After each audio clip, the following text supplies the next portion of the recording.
Class BSc BEd first year का topic solution, जिसका part number 5 हम कर रहे हैं। इससे पहले पार्ट नंबर 4 में हमने किया था राउल्ट का नियम। राउल्ट का नियम क्या होता है? राउल्ट के नियम के अकॉर्डिंग हमने एक इक्वेशन बनाई थी, पी टी बराबर P A naught X A plus में P B naught X B. जो पी टोटल या बाष्प दाब जो है वो आंशिक बाष्प दाब व मोल भिन्न के गुणनफल के दोनों अवयवों के योग के बराबर होता है। ये हमने राउल्ट नियम के अकॉर्डिंग किया था। राउल्ट नियम के अनुसार हम विलयनों के प्रकारों की बात करते हैं, तो इस आधार पर जो विलयन होते हैं वो दो प्रकार के होते हैं। एक होता है आदर्श विलयन और एक होता है अनादर्श विलयन। आदर्श विलयन की बात करेंगे सबसे पहले, तो हमारा जो पहला विलयन आता है वो कौन सा है? आदर्श विलयन। कौन सा है? आदर्श विलयन या आइडियल सॉल्यूशन बोल सकते हैं इसको। ये एक ऐसा विलयन है जो राउल्ट के नियम के अनुसार सभी ताप व सांद्रताओं पर राउल्ट के नियम का पालन करता है। राउल्ट के नियम का पालन करेगा, इसका मतलब इस नियम के अनुसार भी कोई भी दो अवयव होंगे, एक अवयव ए और बी, क्योंकि दो अवयव के बगैर तो सॉल्यूशन बन ही नहीं सकता। जब दो अवयव लेंगे तो उनका पी टोटल जो होगा वो इसी इक्वेशन को फॉलो करेगा, यानी कि एक अवयव का जो आंशिक बाष्प दाब और मोल भिन्न और दूसरे अवयव का आंशिक बाष्प दाब और मोल भिन्न का जो योग होता है वो क्या हो जाएगा? टोटल बाष्प दाब के बराबर हो जाएगा। ये पहली शर्त है कि राउल्ट के नियम के अनुसार ऐसा होता है। नंबर 2, हमारे पास में कोई भी सॉल्यूशन ले रहे हैं, उसके अंदर हमने क्या लिया? ए और बी अवयव को मिलाया। एक अवयव क्या कौन सा है? विलय, और दूसरा क्या ले लेते हैं? विलायक ले लेते हैं। इन दोनों को मिलाते हैं तो मिलाने पर जो आयतन होता है वो पहले के बराबर आता है, यानी कि अपने कह सकते हैं डेल्टा मैक्सिमम बराबर क्या आ जाएगा? 0। यानी कि जो आयतन परिवर्तन होता है वो कितना होता है? 0 होता है। कहने का मतलब ये है कि जो डेल्टा V है वो ए का आयतन प्लस में B का आयतन, यानी कि हमने दो अवयव लिए हैं और ए का आयतन और बी का आयतन जब दोनों को मिला देते हैं तो टोटल आयतन के बराबर होता है। इसलिए हम कह सकते हैं कि जो आदर्श विलयन होता है उसमें आयतन परिवर्तन 0 होता है, इसलिए उसे डेल्टा वी मैक्सिमम से शो किया जाता है। अब देखो, ए और बी अवयव के आयतन की बात कर रहे हैं। हमने क्या ऐसा किया कि एक अवयव तो हमने क्या ले लिया? 20 ml ले लिया। कितना ले लिया? 20 ml। और दूसरा हम क्या ले रहे हैं? 60 ml ले रहे हैं। तो इसका मतलब इन दोनों को अगर ऐड करेंगे तो कितना हो जाएगा? 80 ml हो जाएगा। यानी कि टोटल हमारा कितना आना चाहिए? 80 ml आना चाहिए, और 80 ml ही आ रहा है। इसका मतलब ये बराबर है, इसलिए डेल्टा वी या डेल्टा वी मैक्सिमम क्या होता है? 0 होता है, यानी कि आयतन परिवर्तन नहीं हो रहा, या अपने कह सकते हैं कि आयतन परिवर्तन 0 होता है, ऐसा बोल सकते हैं। तीसरी बात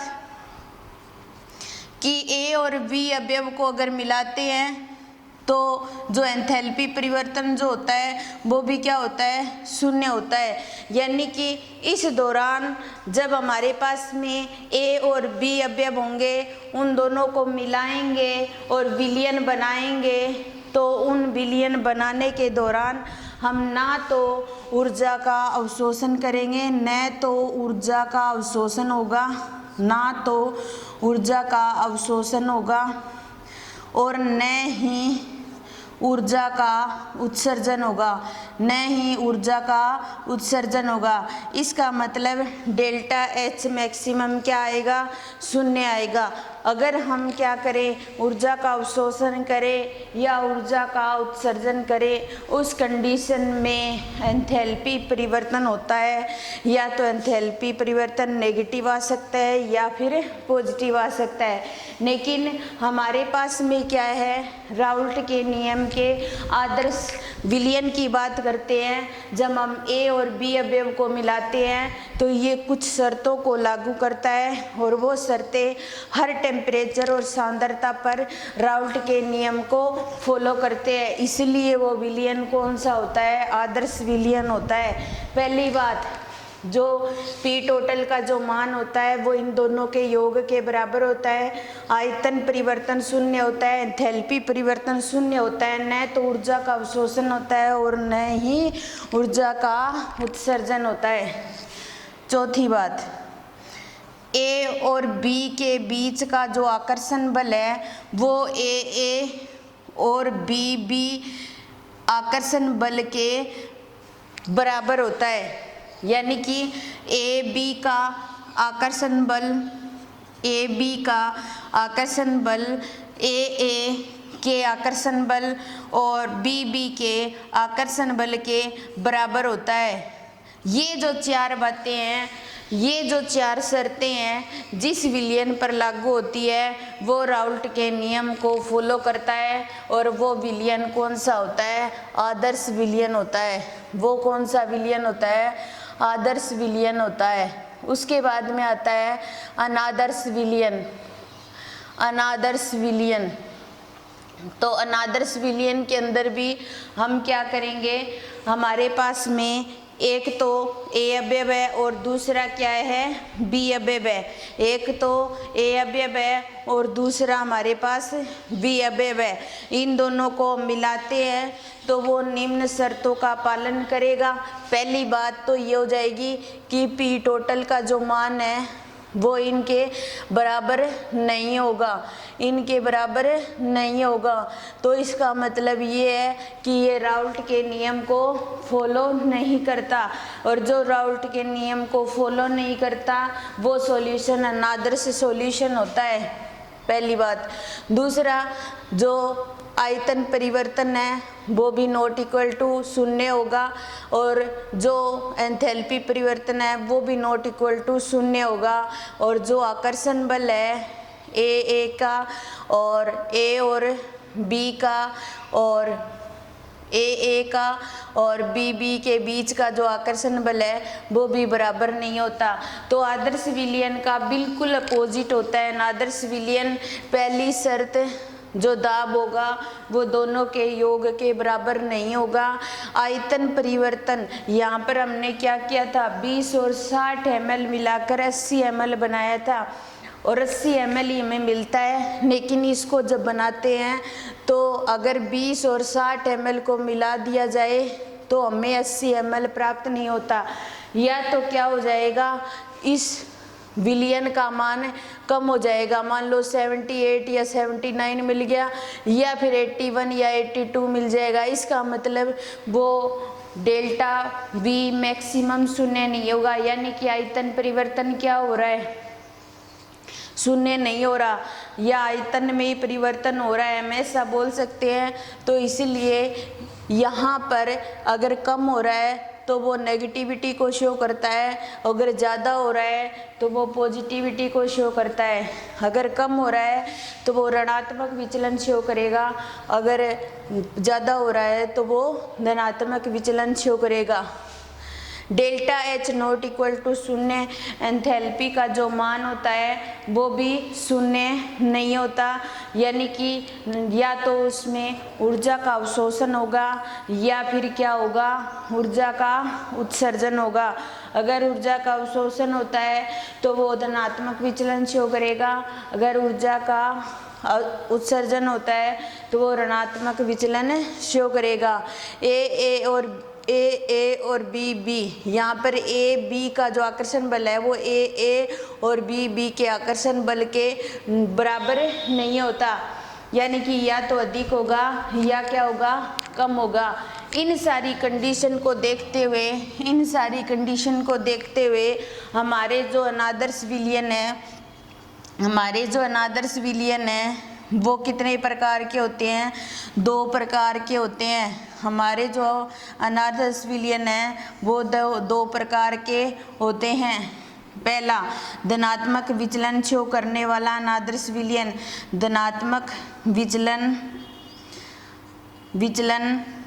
प्रदर्शित करने वाला अनादर्श विलयन। धनात्मक विचलन शो करने वाला अनादर्श विलयन। धनात्मक विचलन शो करने वाला अनादर्श विलयन, यानी कि हमारे पास क्या होगा, जो अनादर्श विलयन होगा वो अगर पॉजिटिविटी शो करता है तो उस प्रकार का जो विलयन होता है वो धनात्मक विचलन शो करने वाला विलयन होता है। और दूसरा होता है ऋणात्मक विचलन प्रदर्शित करने वाला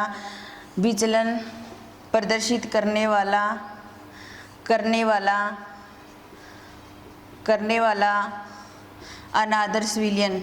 इस तरीके से हमारे जो आदर्श और अनादर्श विलयन है, कई बार क्या होता है पेपर में इन दोनों के बीच में अंतर पूछ लिया जाता है, कई बार इनको डिटेल में भी पूछा जा सकता है। तो एक बार वापस देखिए, जो राउल्ट के नियम को फॉलो करता है वो विलयन कैसा होता है? आदर्श विलयन होता है। उसके अकॉर्डिंग टोटल जो दाब है या वाष्प दाब का मान है दोनों के टोटल के बराबर होगा। आयतन परिवर्तन शून्य होगा, आयतन में कोई चेंज नहीं होगा। एंथैल्पी में भी कोई चेंज नहीं होगा, यानी कि न तो ऊष्मा दी जाएगी न ऊष्मा ली जाएगी। ए बी का आकर्षण बल ए और बी के आकर्षण बल के बराबर होता है। अनादर्श विलयन जो किसी भी कंडीशन में राउल्ट के नियम का पालन नहीं करता वो अनादर्श विलयन होता है। उसमें पी टोटल का मान दोनों के बराबर नहीं होता और आयतन परिवर्तन भी शून्य नहीं होता, या तो आयतन ज़्यादा हो जाएगा या आयतन कम हो जाएगा। और एंथैल्पी परिवर्तन भी शून्य नहीं होता, यानी कि या तो अवशोषण हो जाएगा ऊर्जा का और या फिर क्या हो जाएगा, उत्सर्जन हो जाएगा। और जो आकर्षण बल है वो भी बराबर नहीं होते। इस आधार पर अनादर्श विलयन 2 प्रकार के होते हैं, धनात्मक विचलन प्रदर्शित करने वाले और ऋणात्मक विचलन प्रदर्शित करने वाले। अब हम धनात्मक और ऋणात्मक विचलन प्रदर्शित करने वाले विलयनों को करेंगे। एक बार देखिए, जो आदर्श विलयन है इसका एग्जाम्पल होता है C6H6, इसको बोलेंगे बेंजीन। क्या बोलेंगे? बेंजीन। और प्लस में C6H5CH3, इसको बोलेंगे टोल्यूइन। क्या बोलेंगे? टोल्यूइन। अगर बेंजीन और टोल्यूइन का विलयन बनाया जाए तो वो आदर्श विलयन होता है। ये इसका एग्जाम्पल हो गया। अनादर्श विलयन के 2 प्रकार पढ़ेंगे, धनात्मक ऋणात्मक, उनके साथ इनके एग्जाम्पल मैं करवा दूंगी। तो अब हम क्या करेंगे, आदर्श और अनादर्श विलयन क्या होते हैं उनको थोड़ा देख लिया। उसके बाद में अनादर्श विलयन के जो 2 प्रकार होते हैं उन दोनों प्रकारों को करेंगे, उनका जो ग्राफ बनता है वो भी करेंगे हम और उनके एग्जाम्पल भी करेंगे। क्योंकि जो धनात्मक ऋणात्मक के एग्जाम्पल करेंगे वो दोनों के अंदर ही आते हैं, तो पहला यहाँ पर हमारा क्या हो जाएगा,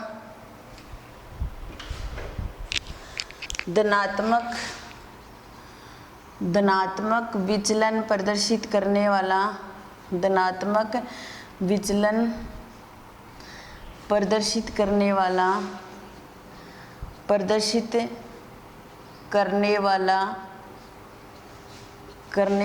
अनादर्श विलयन। क्या हो जाएगा? अनादर्श विलयन। और इधर सेकंड करेंगे ऋणात्मक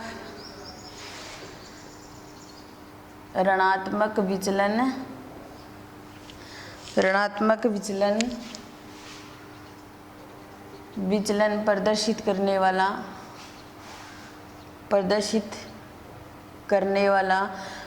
अनादर्श विलयन। अनादर्श जो विलयन होते हैं उनके 2 प्रकार होते हैं, तो दोनों प्रकारों को हम देखेंगे, दोनों के एग्जाम्पल भी करेंगे, दोनों के बारे में पढ़ेंगे। तो हमने पहली बात अनादर्श विलयन के अंदर क्या कही थी कि जी जो पी टोटल है वो PA0 XA और प्लस PB0 और एक्स बी नोट के बराबर नहीं होता।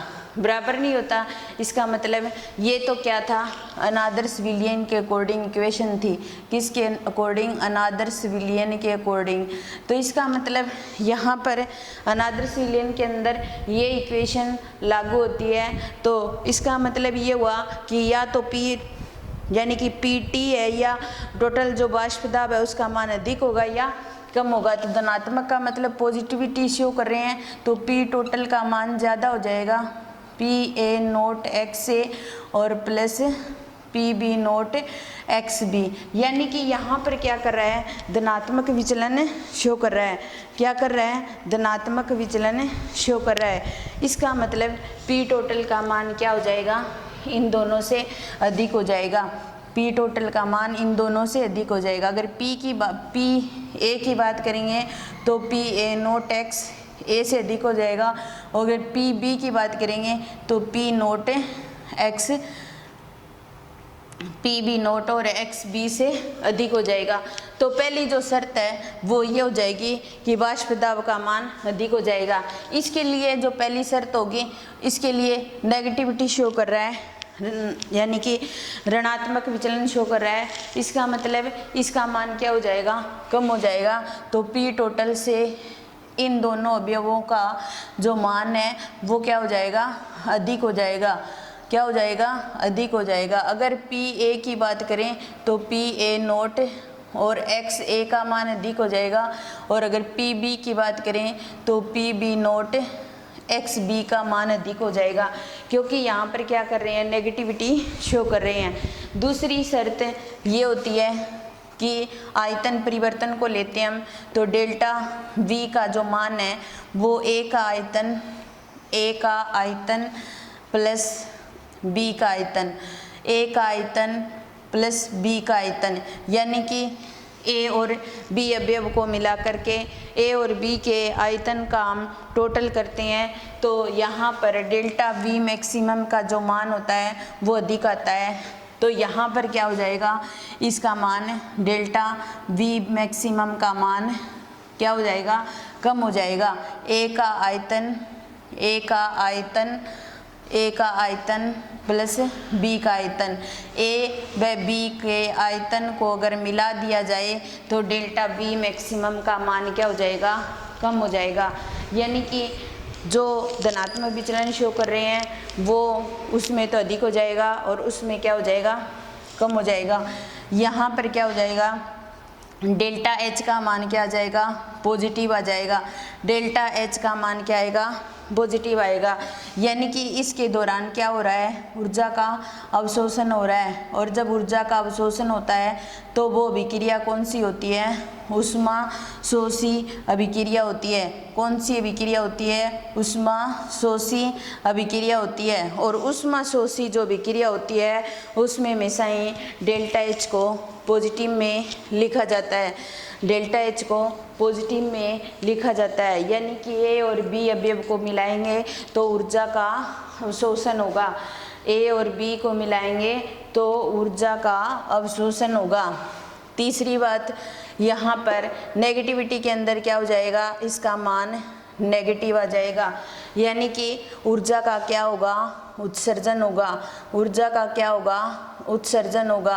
और जब ऊर्जा का उत्सर्जन होता है तो वो अभिक्रिया कौन सी होती है, ऊष्मा क्षेपीय अभिक्रिया होती है। कौन सी अभिक्रिया होती है, ऊष्मा क्षेपीय अभिक्रिया होती है। चौथी बात, ए और बी के बी और ए और बी और ए और बी के बीच का जो आकर्षण बल है उससे इसका आकर्षण बल अधिक हो जाएगा। आकर्षण बल अधिक हो जाएगा। इसमें क्या हो जाएगा, कम हो जाएगा। क्या हो जाएगा, कम हो जाएगा। ए बी के बीच का आकर्षण बल ए और बी के आकर्षण बल से कम हो जाएगा।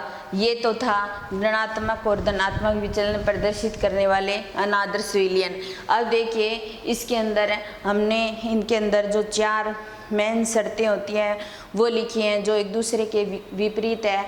यहाँ पर टोटल वाष्प दाब का मान अधिक आ रहा है इन दोनों से, डेल्टा वी मैक्सिमम का मान ज़्यादा आ रहा है, डेल्टा एच पॉजिटिव आ रहा है, ऊर्जा का अवशोषण हो रहा है, इसका आकर्षण बल अधिक हो रहा है।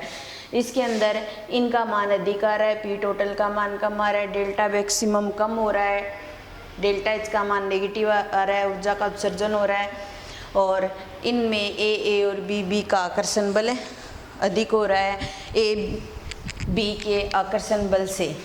इसके अंदर मोल भिन्न और उसके अंदर ग्राफ बनता है।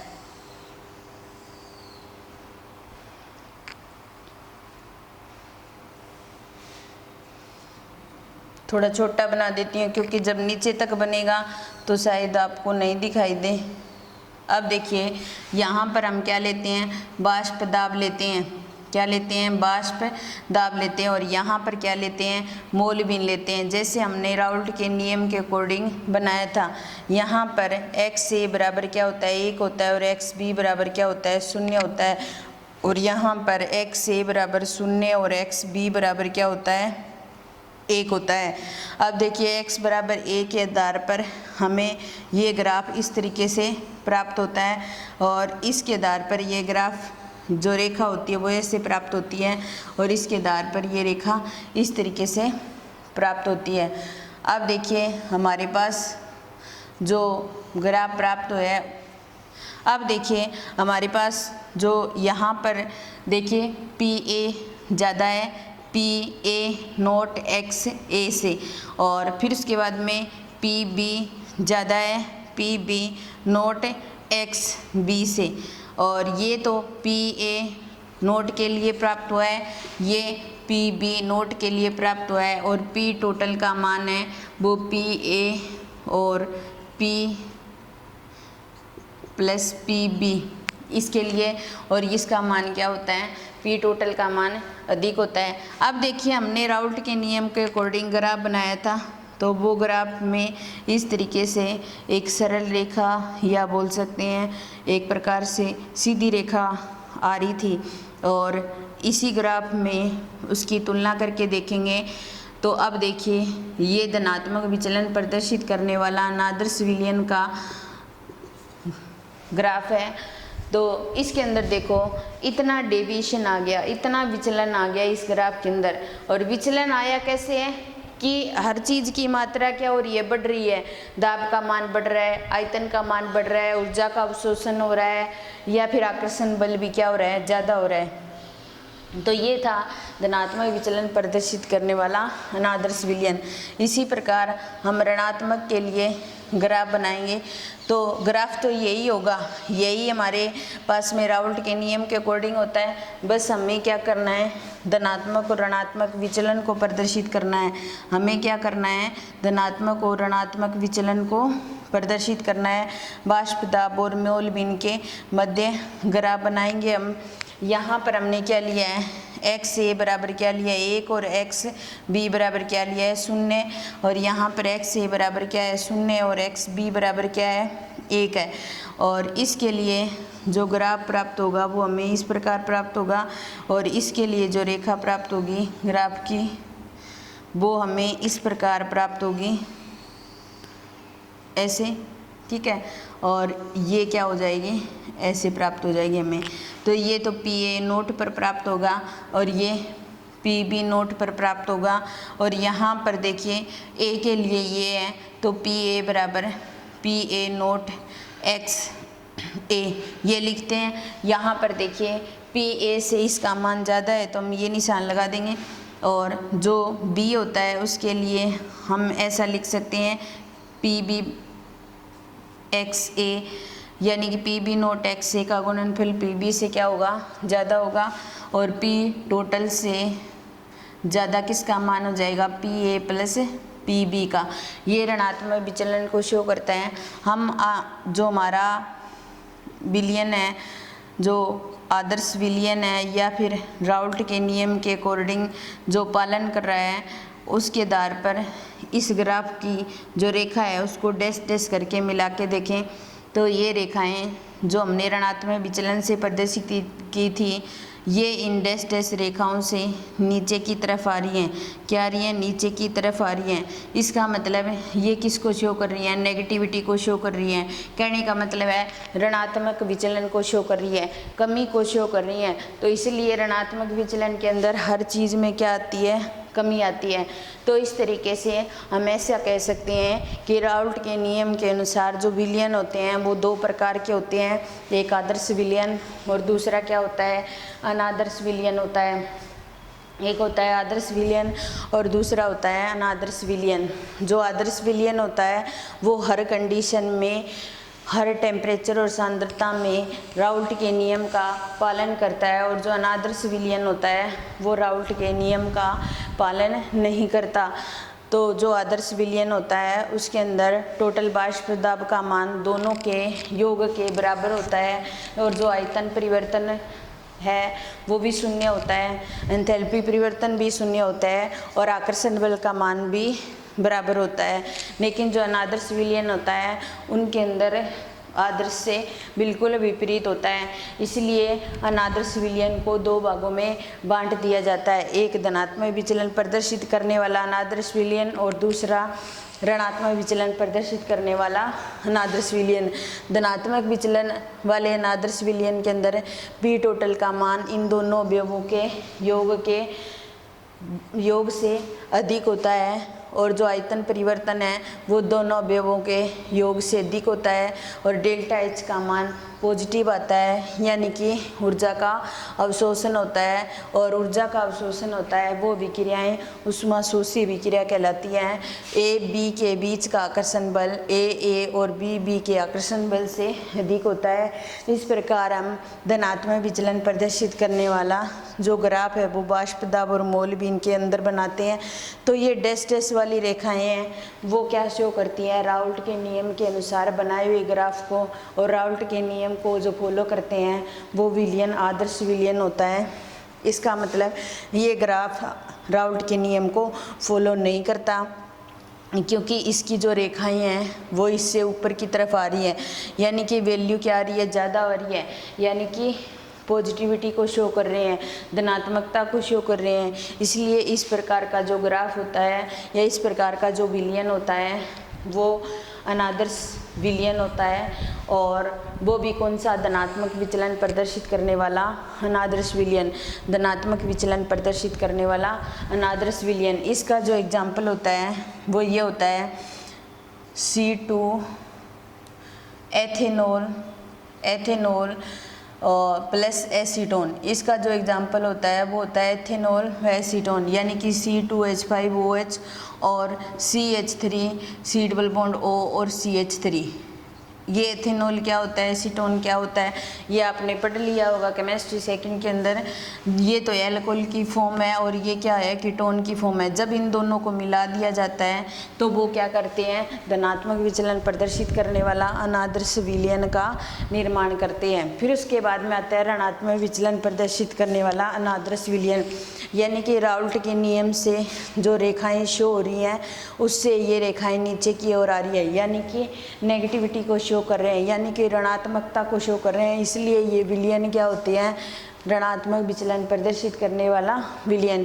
क्योंकि ये टॉपिक बहुत अच्छा है और लगभग हर बार पेपर में आता है, इसलिए मैंने इसको बहुत अच्छे से ध्यान से करवाने की कोशिश की है। आप भी इसको वीडियो को बार बार देखना और ध्यान से करना। अब देखिए पी टोटल से इन दोनों अवयवों का मान अधिक होता है। पी ए की तुलना करें तो पी ए नोट एक्स ए का मान इससे अधिक होता है, और पी बी की बात करें तो यही सेम कंडीशन होती है। आयतन परिवर्तन में क्या आती है? कमी आती है। ए और बी का आयतन दोनों का टोटल करते हैं तो डेल्टा बी मैक्सिमम के बराबर नहीं होता, यानी कि कुछ न कुछ कम हो जाता है। ऊर्जा का क्या होता है? उत्सर्जन होता है, और उत्सर्जन होने वाली विक्रियाएं ऊष्माक्षेपीय विक्रियाएं होती हैं। ऊर्जा का उत्सर्जन करने वाली विक्रियाएं ऊष्माक्षेपीय विक्रियाएं होती हैं। और जो आकर्षण बल का मान है वो ए और बी का आकर्षण बल अधिक हो जाता है ए बी की तुलना में। तो ये क्या था? ऋणात्मक विचलन प्रदर्शित करने वाला विलयन। इसका जो एग्जाम्पल है वो है CHCl3 को बोला जाता है क्लोरोफॉर्म। क्या बोला जाता है, क्लोरोफॉर्म। और प्लस में CH3 C double bond O और CH3, ये क्या होता है, एसीटोन। क्या होता है, एसीटोन। तो क्लोरोफॉर्म और एसीटोन को अगर मिला दिया जाए तो मिलाने के पश्चात जो विलयन बनता है वो कौन सा होता है, ऋणात्मक विचलन प्रदर्शित करने वाला अनादृश विलयन। तो आज का हमारा टॉपिक यहीं कंप्लीट होता है। धन्यवाद।